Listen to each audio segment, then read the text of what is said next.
নমস্কার বন্ধুরা, আজকে আমি অনেক দিন পর একটা অনেক পুরনো ভিডিও এডিট করলাম আপনাদের সঙ্গে শেয়ার করব বলে।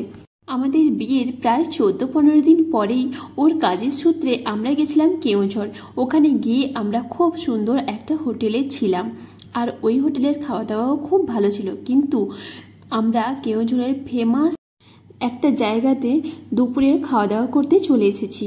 জানেন তো, এর আগেও আমি এখানে এসেছি, এত সুন্দর খাওয়া দাওয়া যে দ্বিতীয়বার না এসে থাকতেই পারলাম না। চারদিকে ছিল জঙ্গল আর মাঝখানে এই ছোট্ট হোটেলটি। গৌতমবাবু পৌঁছেই প্রথমে খাবারটা অর্ডার দিয়ে দিলেন, আর অর্ডারটা চলেও এসেছে। এখানকার খাওয়া দাওয়া এতটাই টেস্টি ছিল যে আমি মুখে বলে বোঝাতে পারবো না। যদি আপনারা না খান তাহলে কিন্তু একদমই বুঝতে পারবেন না। ভিডিওটা আমি এতদিন পর এডিট করতে গিয়ে আমার জিভ দিয়ে পুরো জল চলে এসেছিল এই খাবারগুলো দেখে। আপনারা তো জানেন উড়িষ্যার ফেমাস হলো পান্তা ভাত। আমি পান্তা ভাত খেতে খুবই ভালোবাসি, আর এখানে এসে পান্তা ভাত একটু ট্রাই করলাম।